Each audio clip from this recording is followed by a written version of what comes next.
How you doing? How you doing? It's Chris the Method Man. And today, boys and girls, we have a special guest, Moses Douglas, Yo, former what's up? Kentucky, now HBCU, Alabama A&M DB. Bro, thank you. It's an honor. Oh, no problem.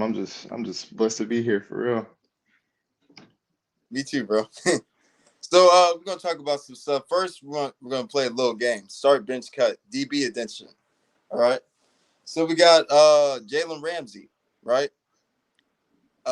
We have prime time Deion, and we have Ed Reed. So you have to explain to me who would you start, bench, and cut. Mm. Um, that's tough. I mean, they all okay. So you got the two corners with Jalen Ramsey and Deion Sanders. And you got Ed Reed, who's a safety Yeah. to play everything though. All right. I'm gonna start. I'm gonna start Ed Reed Okay. because Ed Reed he'll hit you, he'll ball hawk, and he's a technician. Like he's a technician. He's the quarterback of the defense. So I gotta put Ed Reed in Okay. starting. I ain't gonna lie, I bench Jalen Ramsey. Oh wow. Tell me about that. I'm benching Jalen Ramsey because Jalen Ramsey, he just got that dog. Like he'll tackle you and everything. Like dude played safety in college. Yeah. So he physical. And that's the kind of corners I like. And Dion, I had to cut him because he just ain't finna tackle. My boy said he's out here to cover, and that's it. But Uh. the thing is, he's the most dynamic, probably playmaker out of all of them. Yeah. But it's kind of hard though, because every he a playmaker too. So I gotta cut Dion for real. I Yeah. gotta 'Cause, cut him. I mean, I can see with Ed Reed, he's a hybrid. So like he plays safety, but he can also do special teams. He's Hmm. also a gunner. So he does everything. So I can see why you can pick him first. And I can see Jalen Ramsey because he's kind of like a younger Ed Reed, right? You know, Hmm. just starting off. He's hitting everybody, intercepting everybody. So I can Everybody. see why you chose that person. Nah, I got you. I got I Yes. gotta pick my boys. All right. So if you were drafted today, right, what NFL team would that be? That's a question I can't answer, but Not for I probably say the team I want to get picked by most would probably be the Patriots. okay. Because Bill Belichick is like he's a GOAT. Yeah. He's like the Nick Saban of the NFL. So like Yeah. I gotta go with Bill Belichick because I know once I leave there, I'll probably be so in tune. I'll probably have so much football IQ after leaving the Patriots, and Yeah. my discipline will be so good. It Yeah. just it will carry on for the rest of my career. So I know that'll leave me in the best position. Okay. So are you you're a sophomore, senior? I'm a Like I'm coming in my senior year. okay, okay, okay. So let's go back 4 years ago. You know, young man, right? Uh, what were your offers going into high school, and what coach influenced you to go to Kentucky? Um, I had offers from Alabama, Michigan State, Michigan, Louisville, Duke. I had a whole bunch of school. I had 34 offers Oh coming out of high wow. school, and I chose Kentucky. I mean, my dad went to Kentucky, Okay. and he went to the NFL, but Kentucky wasn't too far, also for my mama and stuff. Yeah. But I mean, that didn't really last long because my mom actually moved to Florida on me. So I Oh really just yeah. So but yeah, I went to Kentucky because I also had a good relationship with a lot of the coaches, yeah. and it made it like a family type situation. That's really what I wanted to come into. So I chose to go there. Okay. So you know when you were going to I guess Kentucky, right? There's a young buck, Joel Williams, DB, you know, for Hmm. Kentucky. Like, were you excited? Like, how excited are you to see him, you know, progress as a player? And you know, Oh, I know my boy gonna rock out. I know my boy gonna rock out.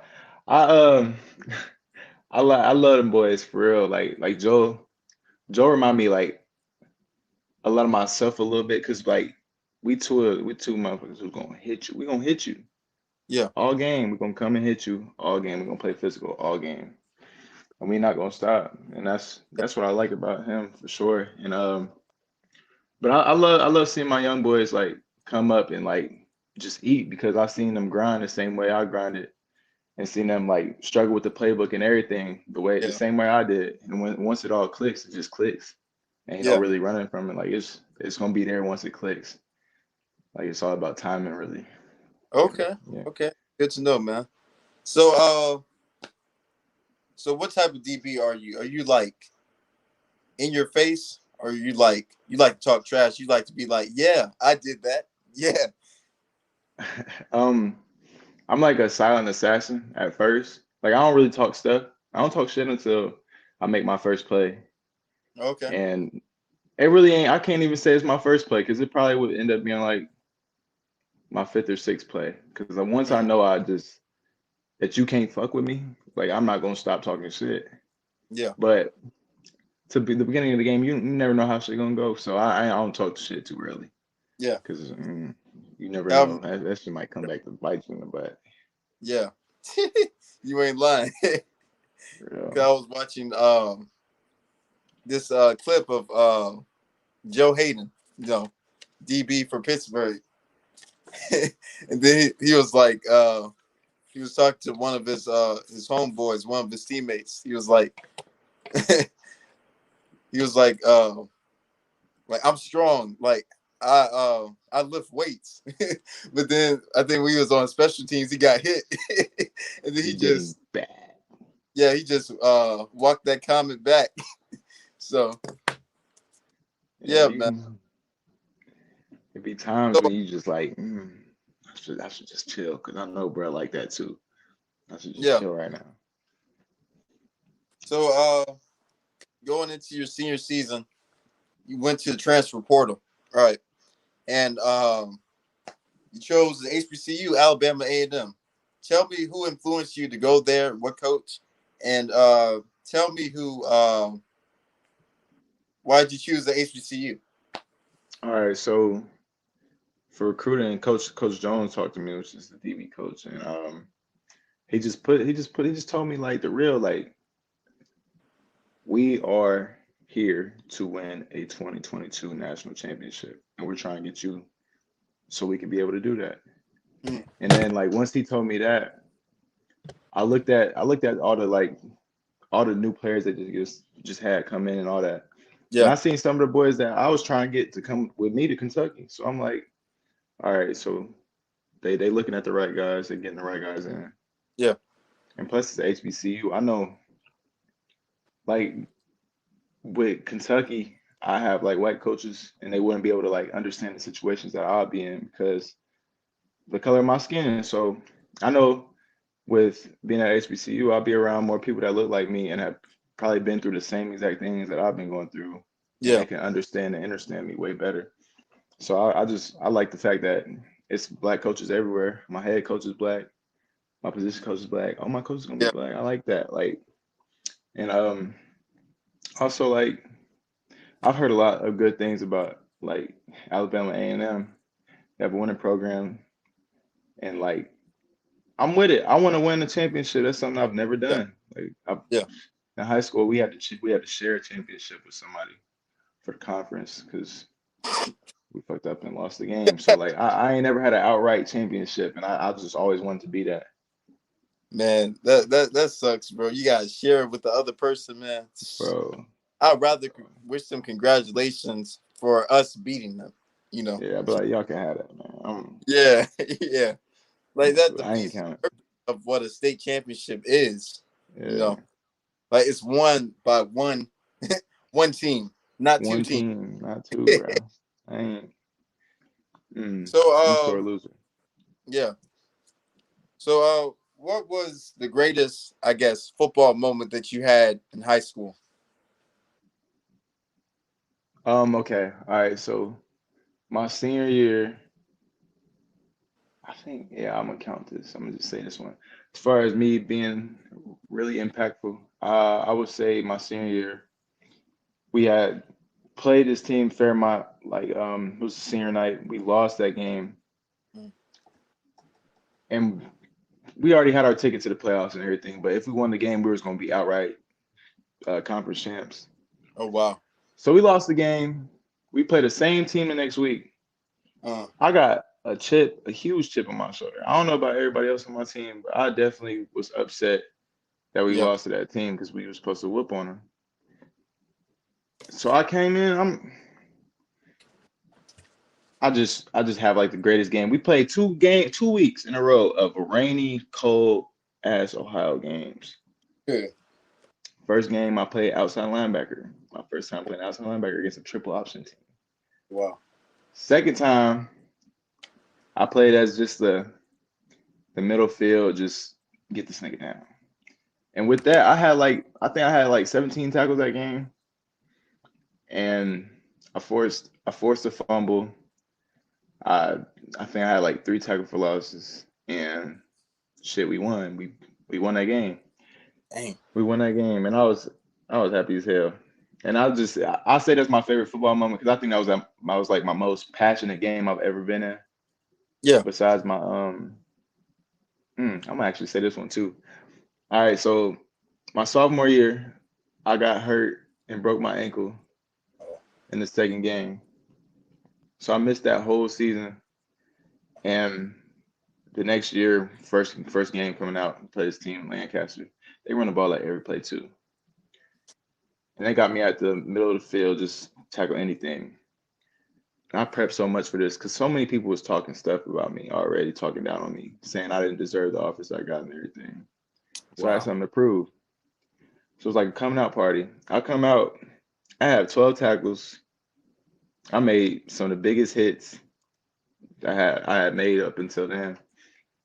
And we beat the fuck out of them boys, man. We beat the Dang. shit out of them boys. And I just could count that because I just told them what I was on. I set the tone for the season, set the tone for everything. So I was a good moment, I could say. Okay. So, what player do you like emulate, or do you have like your own style of play when it comes to football? Um, I've always looked at Cam Chancellor, Mm-hmm. Sean Taylor, Mm. like I can't say Sean Taylor a bigger safety, but he was hitting like he was a bigger safety. But when I Yeah. watched Cam Chancellor got a big body just like me, so I could like emulate my game off him a little bit. I respect his game a lot because he does a lot more than people would think.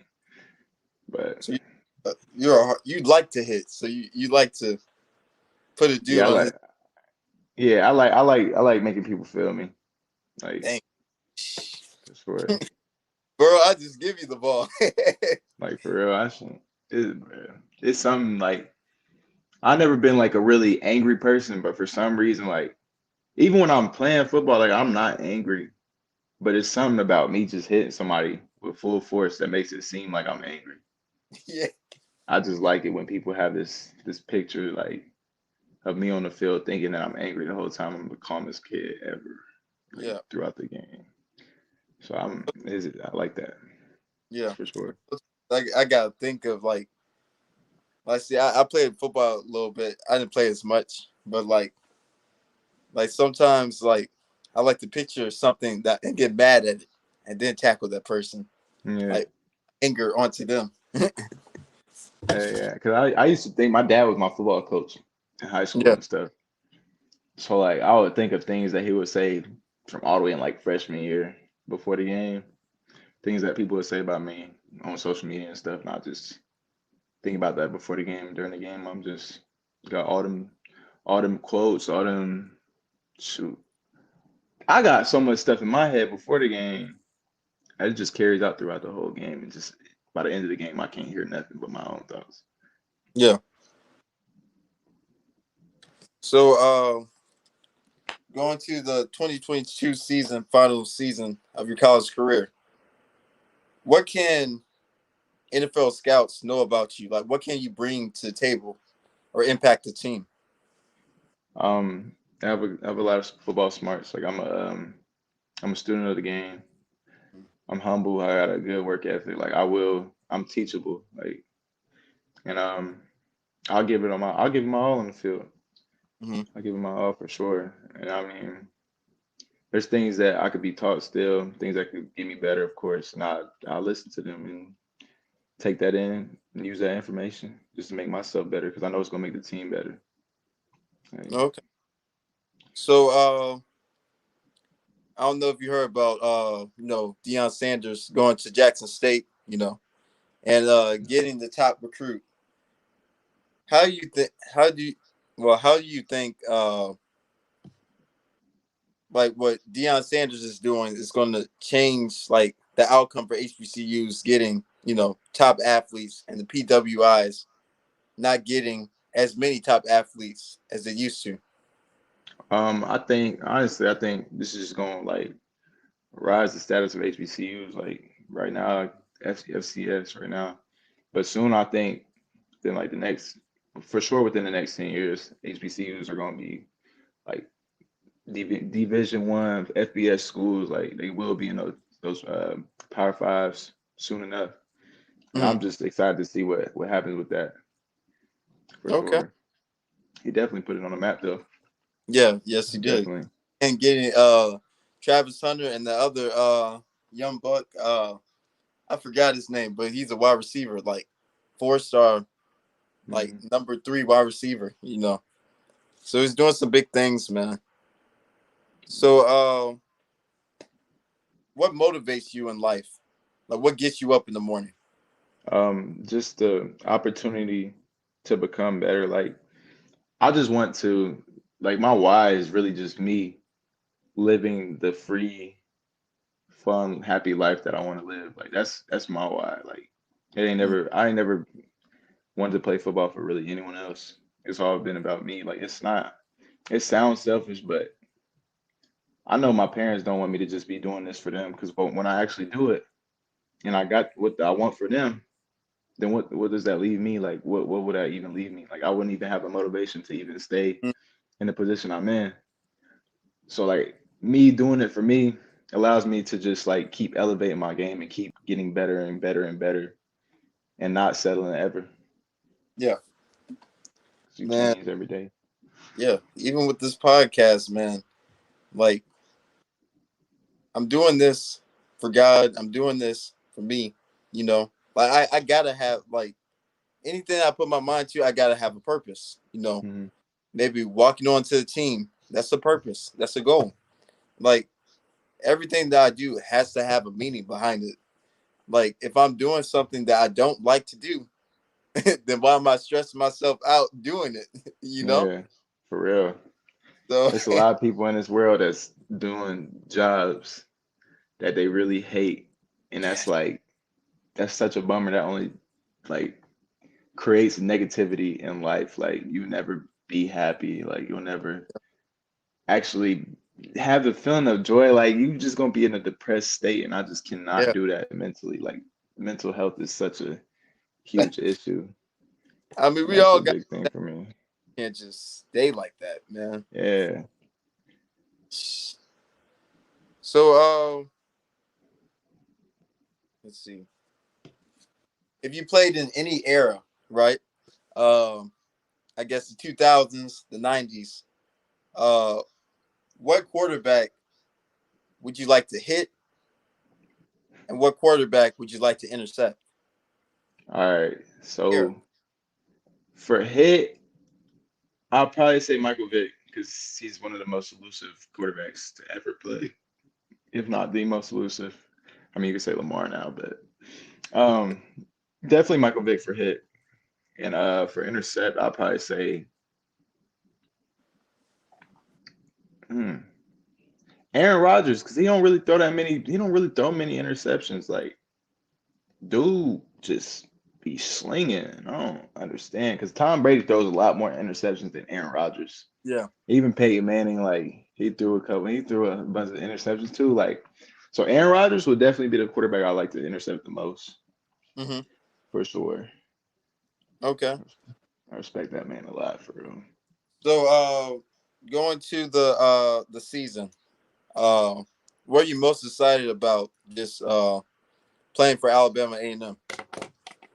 Just the opportunity to be back around culture, like, because some of the things that like HBCUs like really care about, like as far as like you got the bands, you got all that stuff, like bands, you got what's it called? What's the dancers called? All that stuff, like Nancy Dogs. yeah, like Yeah, that stuff. I used to love that stuff in high school, yeah.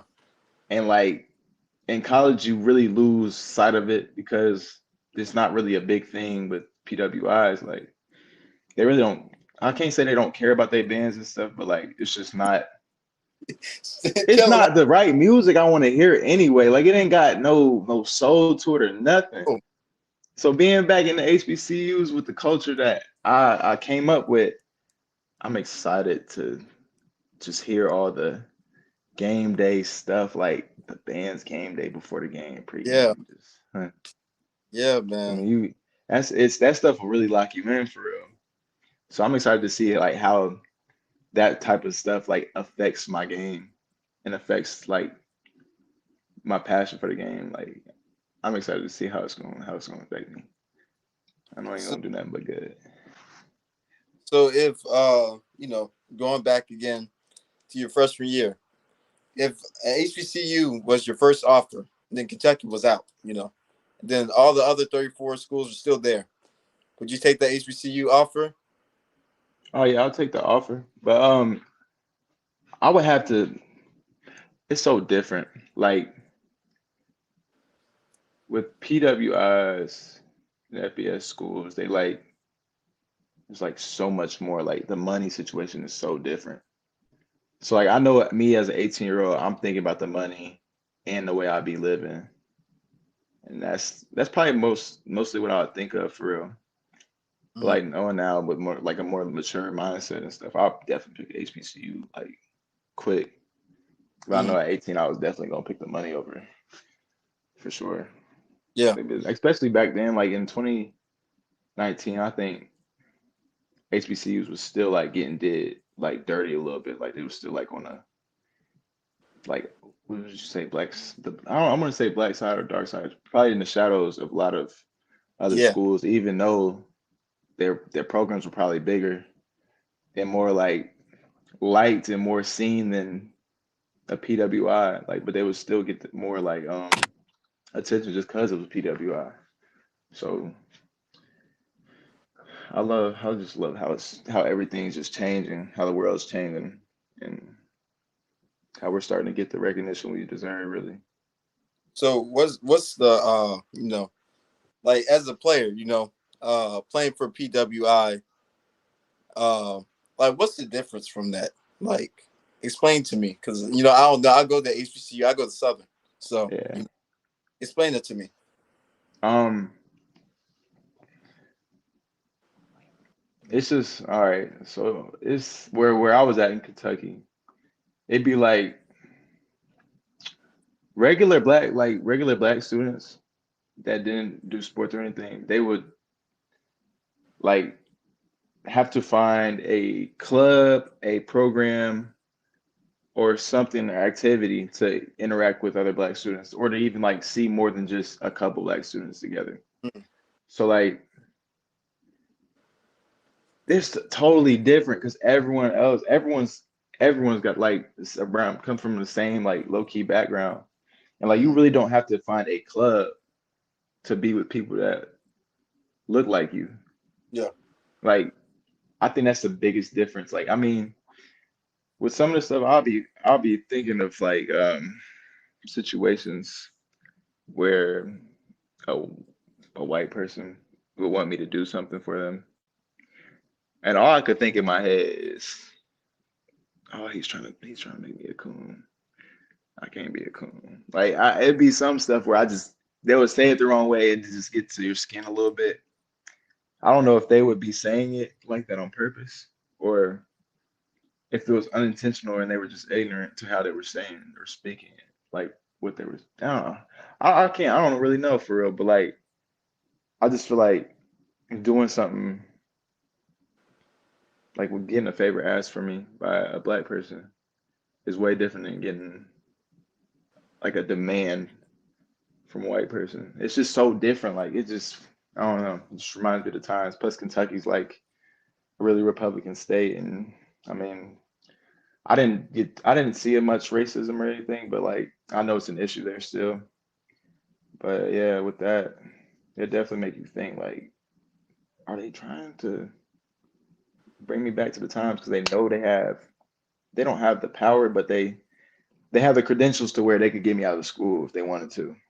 Mm. So I say that's definitely the most different part for sure. So So different I'm part of excited about that. going there. Yeah, Okay. yeah, Okay. So so you said your dad was your high school coach, right? yeah. So like, what was the biggest, I guess, you know, biggest moment where you said, well, I guess the biggest quote that he told you in your life, like that just impacted you right there. I really don't know. I was it was so traumatic for him to be my coach that I forgot so many things. Like it's not that he was a like really brutal to me or anything. It's just like I think the early part where I learned the most my freshman year, it was just so traumatic Mm. to where I do not remember anything this man told me. But I remember a lot of things that he's told me since then, like as far as since I've been in college and stuff. Like, but it's no friends in the game. Like this is really a business. That's one of the things he told me that that sits with me. Like my mom and my dad told me that like this ain't really a game no more. Once you get to college, like this is really a business. Life. Like this, like it's really like they really don't care. They don't really care about your well being. I mean, Mm. some coaches do, but like you are a statistic. Like you are literally a piece in the chess game. Like that's literally all you are. You're like kind of a pawn. Like they can get rid of you like that and replace you like that. So it's like you just got to keep that mindset of knowing like this is a business. He might be just saying this because he needs me to do something for which would be his ultimate game at the end of the day. I'll tell you another thing. The transfer portal, it was like 1,000 people, right? Even coaches kind of did a transfer portal, but then I was like, for instance, Lincoln Riley, right? You Hmm. know, I knew he wanted a better life for his kids.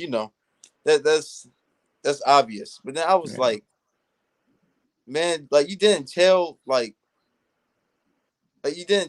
your I guess your players.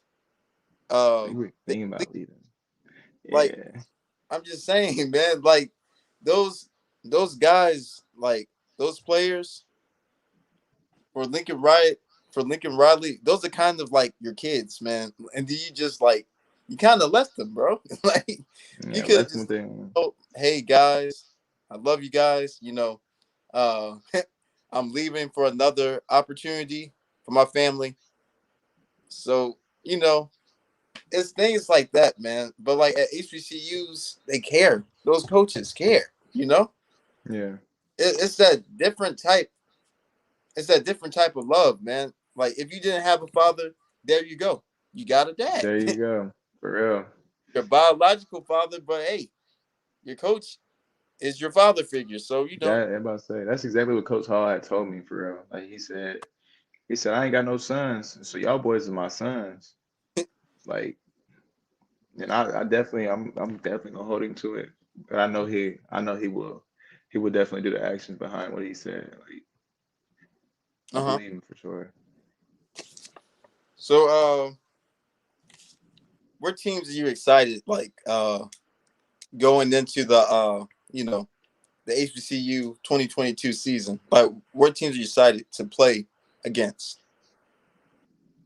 Um, Florida A&M, um, North Carolina A&T. It's a nice Okay. little school. Um, even Jackson State, Jackson State for sure. Um, even Even Southern, man, for real. Because these are And like schools that I just heard about like coming in. Because I think we had a day where we'll bring in like all the HBCUs in our high school, hmm and like those are some of the schools that like I would get scholarship offers from, even though they didn't even know I played football or anything. hmm So I was excited to actually see what's up with them. Okay, man. Well, bro, this was a good talk, man. I'm gonna give you my number, man. We're gonna like anytime you want to come on my show, uh any accolades that you receive, man, you can hit me up, bro. It was a blessing just to talk to you, man. You're a humble person, man. And I'll see you later, man. I appreciate you, Chris the Method Man. You already Okay. know, man. I ain't gonna lie, this is something I really wanted to do though. Like I used to well, I wanted to do a sports broadcast journalism as a major. I didn't get to because journalism sucks, bro. But as far as the classwork, kind of sucks. Journalism, it's a lot of I, writing. I like doing podcasts more than Yeah, I like I mean podcasts and stuff. like I can write, man, but I like to write the things that I want to write about. Yeah, you feel me? Yeah, that's exactly why I had to stop. Because I was like, yeah, I don't know about the news, man. I don't really care about the news, But like with podcasts, I can make my own show. I can do what I want with no repercussions. man. So that's why I really chose mass communications because I want to do podcasts, Hmm. as I get older. And yeah, man, honestly. So Yeah, I'll definitely be I, back on here for sure. stuff like that. I'll definitely be back if you let me for sure. All right, man. I'll see you later, bro. All right, peace, man. All right. That is a humble guy. And that was Moses Douglas, DB of Alabama A&M. All right, knuckleheads, you can see my